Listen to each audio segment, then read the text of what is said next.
Yo tout le monde! Bienvenue sur notre chaîne où nous explorons les recoins les plus sombres des relations humaines. Aujourd'hui, on s'attaque à un sujet qui vous glace le sang, les ex qui deviennent fous. Ouais, vous avez bien entendu, on va plonger dans des histoires terrifiantes, des témoignages réels de personnes qui ont vécu l'enfer après une rupture. Préparez-vous à découvrir des récits authentiques et effrayants, parce qu'on ne parle pas de simples disputes ici, mais de harcèlement, de manipulation et même de violence. La première histoire est celle de Sarah, une jeune Danoise qui pensait avoir trouvé l'amour en Peter, un homme charmant et attentionné. Au début, tout semblait parfait, avec des moments magiques et des souvenirs inoubliables. Mais après quelques mois, Peter a commencé à montrer un côté plus sombre, un côté que Sarah n'avait jamais vu auparavant. Devenu possessif et jaloux, il surveillait les moindres faits et gestes de Sarah, la rendant de plus en plus mal à l'aise. Quand j'ai finalement trouvé le courage de rompre, je pensais en finir avec cette relation toxique, pensant que tout serait enfin derrière moi. Mais c'est là que le cauchemar a vraiment commencé, un cauchemar bien pire que ce que j'avais imaginé. Peter a commencé par me harceler avec des appels et des messages incessants, me suppliant de revenir, me promettant de changer. Puis, les choses ont pris une tournure plus sinistre, plus effrayante. Sarah a commencé à recevoir des colis étranges, des photos d'elle découpées dans des magazines, des lettres d'amour menaçantes, des objets personnels qu'elle n'avait jamais vus auparavant.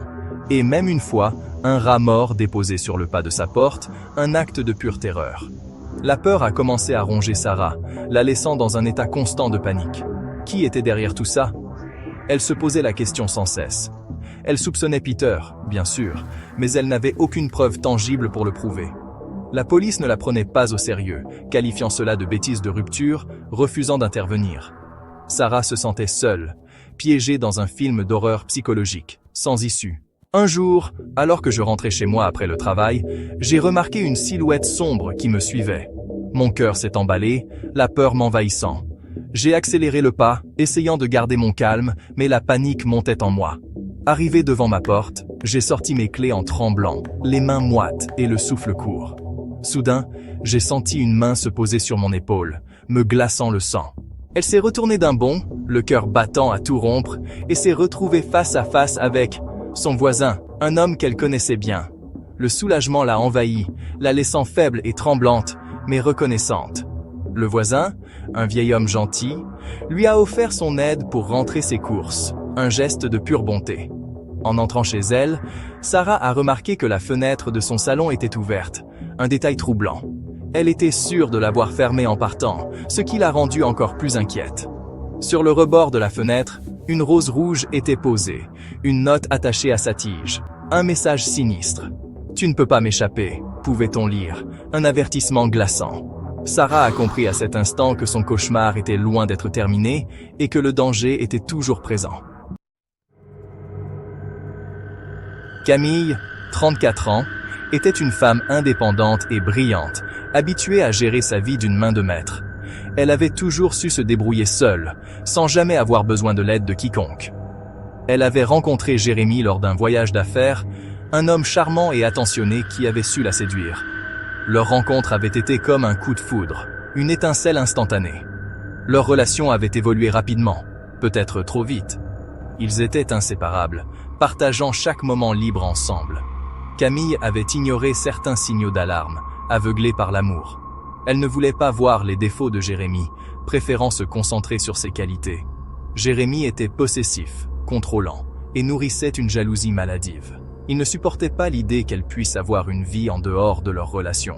Il exigeait de connaître tous ses déplacements, vérifiait son téléphone, et s'emportait violemment lorsqu'elle passait du temps avec ses amis.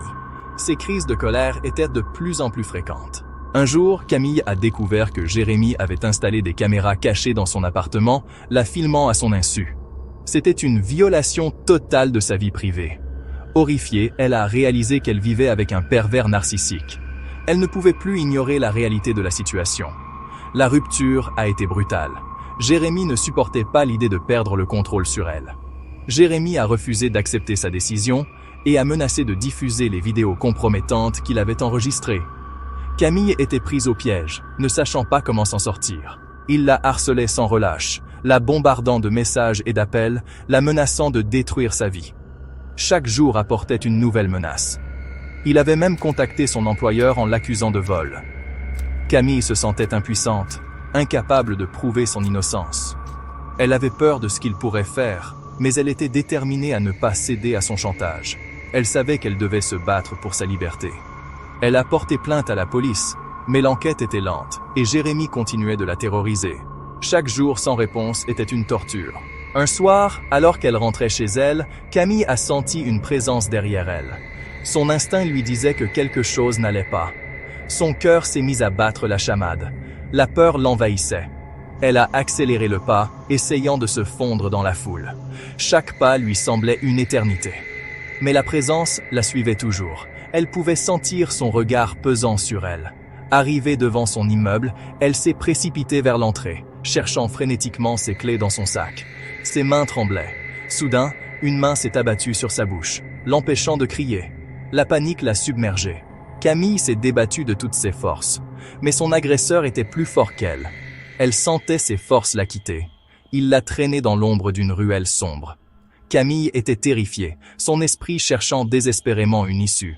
Elle a cru que sa dernière heure était arrivée. Chaque seconde semblait une éternité. Mais au moment où son agresseur s'apprêtait à lui faire du mal, une voix grave a retenti dans la nuit. L'espoir renaissait. « Lâchez-la » cria la voix. Un homme grand et imposant s'est avancé, éclairant le visage de l'agresseur avec la lumière de son téléphone.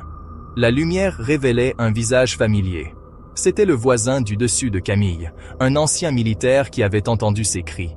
Il était venu à son secours sans hésiter. L'agresseur a pris la fuite en courant. La peur dans ses yeux était palpable. Le voisin a réconforté Camille, appelant la police et attendant son arrivée. Il ne l'a pas laissé seul un instant. Jérémy a été arrêté quelques jours plus tard. La justice avait enfin fait son travail. Il avait engagé un homme pour agresser Camille, espérant ainsi la faire plier à sa volonté. Son plan avait échoué. Grâce au courage de son voisin, Camille avait échappé au pire. Elle lui devait une reconnaissance éternelle. Mais le traumatisme de cette expérience l'a entrée à jamais. Chaque nuit, elle revivait ces moments de terreur. Elsa, 19 ans, vivait une histoire d'amour passionnée avec Gavin, un jeune homme charismatique et mystérieux rencontré au lycée. Leur rencontre avait été comme un coup de foudre, une étincelle instantanée qui les avait rapprochés. Leur relation était intense, fusionnelle, mais tumultueuse. Ils partageaient des moments de bonheur extrêmes, mais aussi des disputes fréquentes. Elsa, à Selsa. Gavin était sujet à de brusques changements d'humeur, passant de la douceur extrême à une colère froide et menaçante. Ces changements étaient imprévisibles et me laissaient souvent désemparé. Mais, aveuglé par l'amour, je fermais les yeux sur ces signaux d'alarme. Je refusais de voir la réalité en face, espérant que tout s'arrangerait. Je pensais pouvoir le changer, le sauver de ses démons. Je croyais que mon amour suffirait à le transformer. Un soir, alors qu'ils étaient à une fête chez des amis, Gavin a bu plus que de raison. L'alcool semblait exacerber ses pires traits de caractère. Jaloux et possessif, il a reproché à Elsa de flirter avec un autre garçon. Ses accusations étaient infondées, mais il était aveuglé par la jalousie. La dispute a dégénéré en une violente altercation verbale. Les mots échangés étaient durs et blessants. Elsa, à Elsa, humiliée et effrayée, j'ai décidé de quitter la fête et de rentrer chez moi. Je ne pouvais plus supporter cette situation. Mais Gavin, enragé, m'a suivi en voiture, me doublant et freinant brutalement devant moi, me forçant à m'arrêter sur le bas-côté de la route. La peur me paralysait. Il est sorti de sa voiture, l'a saisie par le bras et l'a traînée hors de son véhicule. Sa poigne était ferme et douloureuse. Il l'a insultée, la menaçant de lui faire du mal si elle le quittait. Ces menaces étaient terrifiantes et semblaient très réelles. Elsa, à Elsa. Terrorisé, j'ai réussi à me libérer de son emprise et à m'enfuir en courant dans la nuit noire. Mon cœur battait à tout rompre. J'ai trouvé refuge chez une voisine, appelant la police en larmes. Chaque seconde semblait une éternité. Gavin a pris la fuite avant l'arrivée des forces de l'ordre. Il savait qu'il avait franchi une limite. Elsa, sous le choc, a porté plainte pour violence conjugale. Elle espérait que la justice la protégerait. Elle pensait que cet épisode marquerait la fin de leur relation toxique. Elle voulait croire que c'était enfin terminé.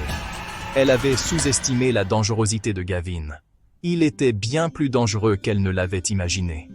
Elsa, Elsa. Quelques jours plus tard, alors que j'étais seul chez moi, Gavin a fait irruption dans mon appartement. La terreur m'a envahi. Il était ivre, les yeux injectés de sang, armé d'un couteau. Sa présence était une menace palpable. Il a attrapé mon chien, un petit chihuahua inoffensif, et l'a poignardé à mort sous mes yeux, riant hystériquement. La scène était d'une cruauté inimaginable.